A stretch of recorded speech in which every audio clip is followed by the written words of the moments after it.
Eric Reid joining us here on the program on the Toyota of Hollywood guest line. Shop hundreds of Toyotas indoors in one of America's largest showrooms at Toyota of Hollywood on 441 between Hollywood and Sheridan. You got a special 6:30 pregame show tonight on FanDuel Sports Network. Son, Eric Reid joining us here on the program. Eric, thanks for the time. Really appreciate it. Tobin, Leroy, great to be on with you back, guys. buddy. Hey, great to be on with you guys anytime, but especially on a day and night like tonight. Yes, absolutely. So, Eric, you have an exclusive one-on-one that's airing tonight with Pat Riley Court being christened tonight at the arena.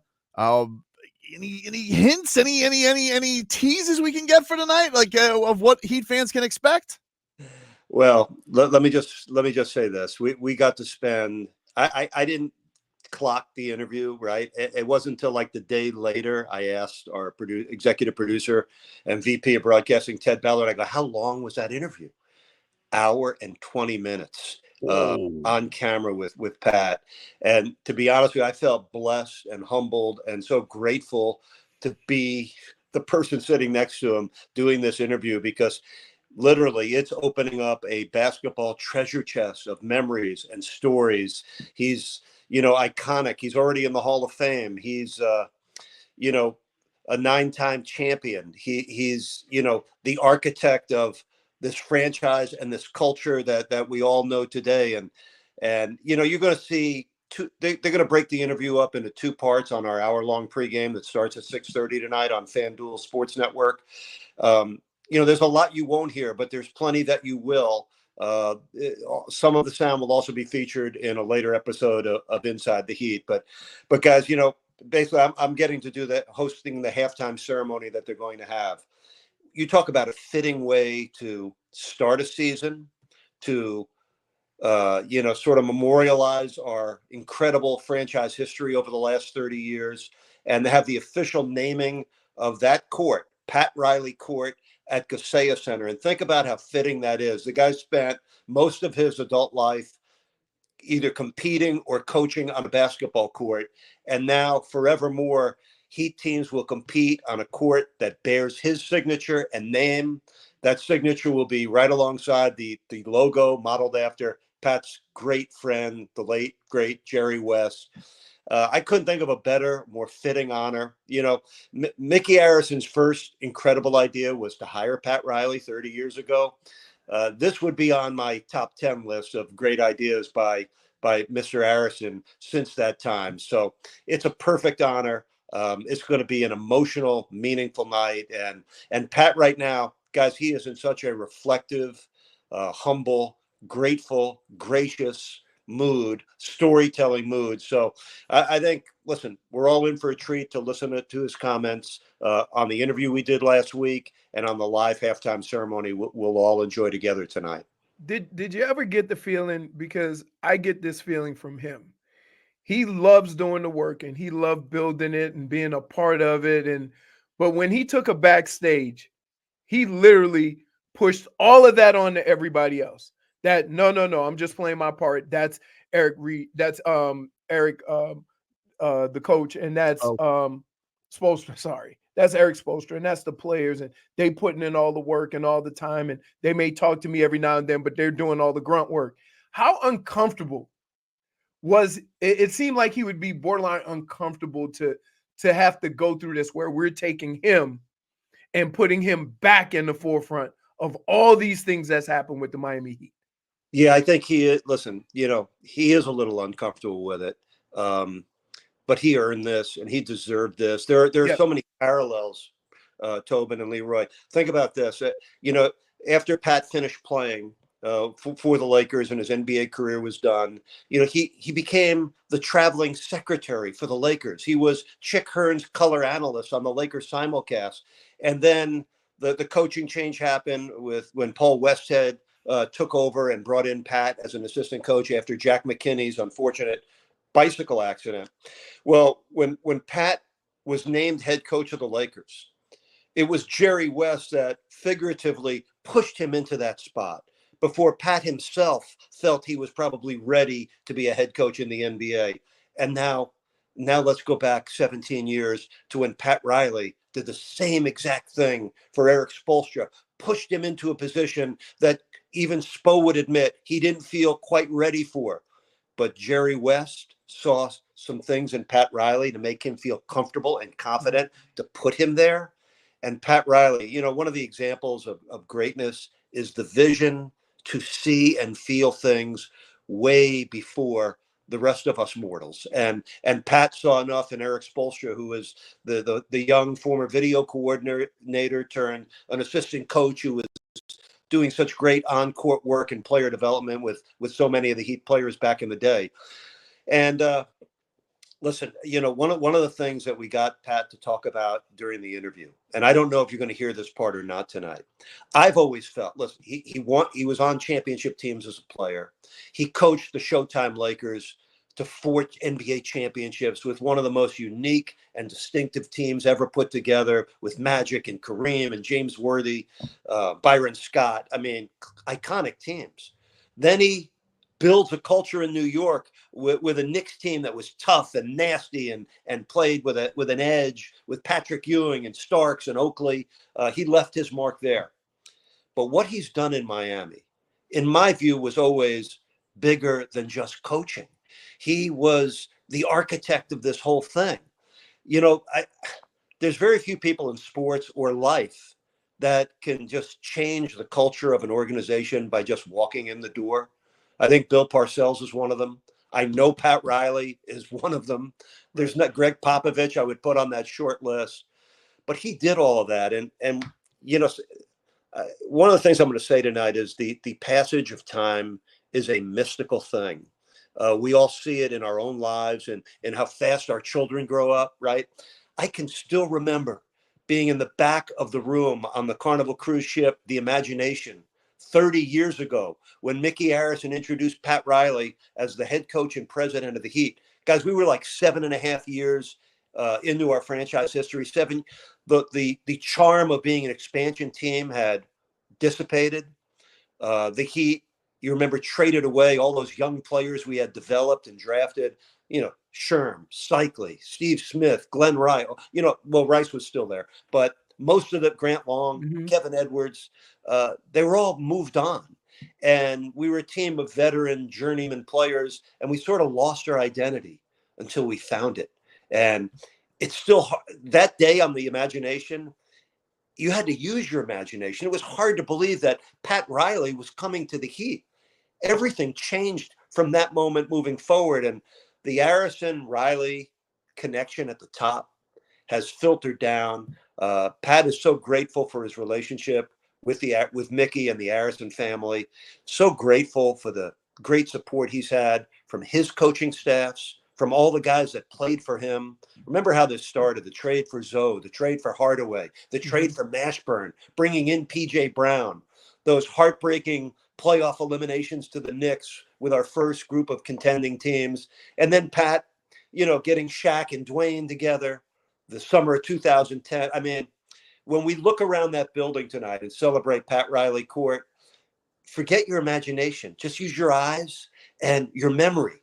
And we'll look at all the retired jerseys. We'll survey 7 conference championship banners, 3 world championship banners, and we'll understand this wasn't a dream. This was reality. And, you know, Pat Riley had a lot of help in this, but so what, basically my long-winded way of saying this, Pat admitted to me something that I felt all along, that this is the crowning achievement of his incredible Hall of Fame life as an NBA person. He's a treasure chest for basketball. At the age of 79, guys, with the 3 championships here in Miami, still not satiated, still wants another, still working so diligently and passionately for another. The man's addicted to winning. He's addicted to basketball and integrity. And I think we're all fortunate as Heat fans or Heat employees, members of Heat Nation. We've all been blessed to be on this journey with him. And tonight we're celebrating his 30 years. And I love it forevermore. The court that Heat players will compete on will bear his name and signature. It's a perfect way to start this season. And what a great idea by Mickey Harrison. Yeah, we can't wait for it, Eric. It sounds like it's going to be an incredible night. flipping over to the team a little bit, this has been a very interesting preseason with, the way that they seem like they're playing.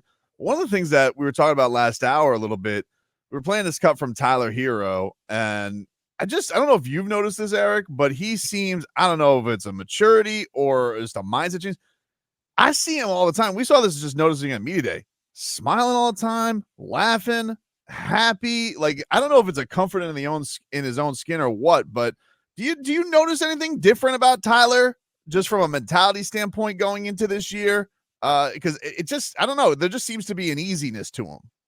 You said the word, Brendan, maturity. I started to see this happen for Tyler last year, and it's ironic. The game he got injured his knee at New Orleans, I remember walking off the elevator with him into the hotel lobby, and his points were coming down at that time, right? But he was playing a more team-friendly, sort of winning-oriented brand of basketball. We know he could score. It's not about just how many points you score. It's the plays you make to help your team win on a given night.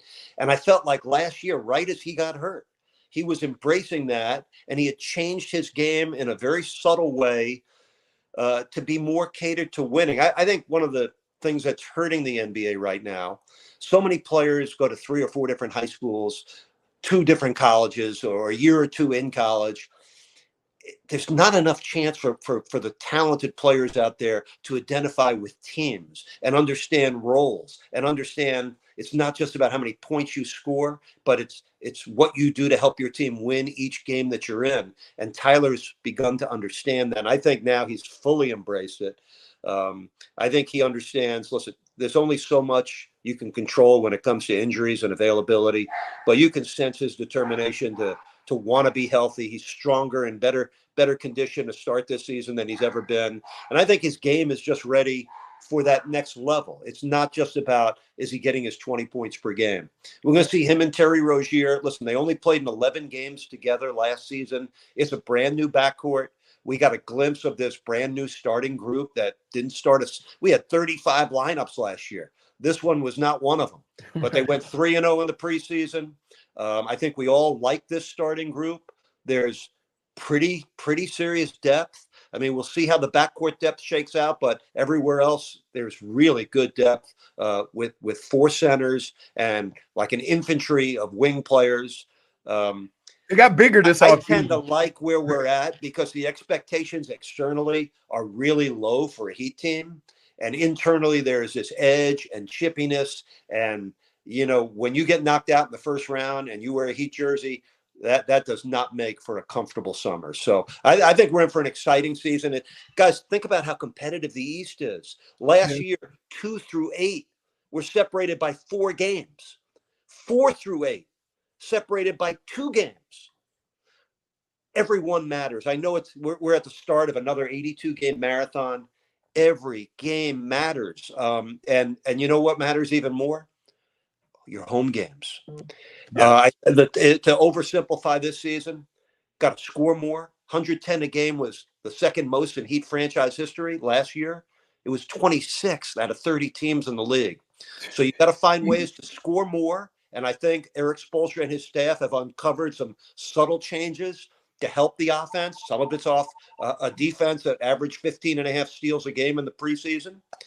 And you know what the rest of it is? You got to win more at home, guys. 22-19 at home was the worst record among the 8 playoff teams in the East last year. My hope for the Heat is try to get to 30 wins at home. It's not easy to do. It's only happened, I think, 10 times in franchise history. It hasn't happened in the last 10 years for the Heat. But if you can win 30 at home, you're ready to win 50 games. And 50 games means you're a heavyweight contender. Only 7 teams in the league won 50 or more last year. Only 2 of them lived in the East, the Celtics and the Knicks. So let's see what happens, but it's going to be a very competitive season. If you want to say New York, Boston, and Philly are the top 3, you're even going out on a limb there. You saw the way the Knicks looked last night. Philly starting with Embiid and Paul George not playing. Then there's Cleveland, Indy, Milwaukee, Indiana, Orlando, Miami. It's a cluster, man. It's going to be very competitive, and I think we're going to see a season of compelling matchups. one more before we get you out of here, Eric. One of the interesting wild cards is Nikola Jović because of his age, but he looks like a moose. He very much is buying into his role. And it was interesting seeing him the last preseason game because you got to kind of see him not be in the role, take over a little bit. Like he was kind of attacking John Moran on some mismatches and things like that. What are you most excited about to see with Nico and what can be the next steps for him on this team? Well, I think he's going to continue to emerge. You know, a couple summers in a row with the Serbian national team and this year the Olympic team. You see how much stronger he has gotten physically, the weight he's gained. By the way, look at him and envision the same thing happening to Khalil Ware a year, 2 years from now, right. 15, 20 pounds stronger. But I think, listen, Jović has won me over. He did last year. He's got size. He's got really high skill level. He can handle, he can pass, he can shoot. He's a decent rebounder. He's an improving defender. He's a ball mover. He's got a great IQ. He sees and feels the game beyond his 21 years and his limited NBA experience. The key for him, he's going to get really good shots. He's probably not going to get a ton of shots. So when you miss a few, it feels worse when you're only getting 5-6 shots a game. I think it's really important. Listen, his main role is a ball mover with that starting group and a rebounder with Bam, but he could advance it himself. I think it's important for not only Nico, but for Rozier and Duncan Robinson. Those are three guys that I thought played well in the preseason, but none of them shot it like they're capable of in the preseason. And even though they're not the main guys, they're the main guys behind the main guys. So they're real important players for the Heat, and I think all three are going to have really good, strong seasons. You guys can catch Eric Reid and John Crotty tonight on FanDuel Sports Network. Sun 6:30 pregame time. You will hear, you'll be able to watch Eric Reid's sit down with Pat Riley in a couple parts. It sounds like it's going to be absolutely awesome for all Heat fans. Looking forward to seeing you tonight, Eric. Thanks so much for the time. Tobin, I want to drop one on you as I say goodbye to you for now. I just filled out my National Sports Media Association nominees for Sportscaster of the Year for the upcoming year. I got to list 5 guys, right? I just want you to know you're on my list, brother. Man. Yeah. Thank you so much. Dude, your creativity on a daily basis. Love your passion for the Miami Heat, but just respect and admire your creativity consistently. So keep up the great work. And I just wanted to plant that seed in your head. Just promise me one thing. If you get nominated and you win, you got to show up at that event in Greensboro, North Carolina. I will definitely make that happen, Eric. I promise that. He's got to do the thing. Appreciate it, Eric. Looking forward to tonight. Guys, keep up the great work. We'll see you down the road and enjoy the basketball with us. There you go, Eric Reid, your television play-by-play voice of the Miami Heat. And you got to do the thing. And tonight, the Pat Riley halftime performance. Leroy, I'll tell you one thing we also got to do. You know, if you got all them suits like Pat Riley, mm-hmm. you got to go see our boy Ara at A&T Dry Cleaners. His number's 954-610-9383. That's 954-610-9383. They service all of South Florida, Dade, Broward, and Southern Palm Beach. Tell them what they can get. Dude, here's the great thing. See, R is a big fan of our show, and he wants to take care of the Silly Sauce crew out here, all right? So if you guys use A&T Dry Cleaners and you mention Tobin and Leroy, you're getting 25% off your next order. So how about that? What a deal you're going to get to launder your clothes. And he does it all, man. It is all family-owned and run, 40-plus years. They got that extra special care, man. So if you need Halloween's coming on up, you got an online order, your Halloween costume doesn't fit so good, they can fix that for you. Uniforms, sports uniforms, kids uniforms, whatever you got, you need that altered. They got a seamstress on site. You text Ara, you call them at 954-610-9383. They'll take care of that for you. Your wardrobe, you need something adjusted, taken in a little bit. You got a wedding coming on up. A&T Dry Cleaners is where you want to roll with. Use our guy Ara. He's going to take care of you. You mentioned Tobin and Leroy, 25% off, dude. That's what he's giving you. Once you use A&T Dry Cleaners, you'll never want to launder your own clothes again. Again, ours number, 954-610-9383. Never rats off a ship on A&T Dry Cleaners, but rats off a ship is next.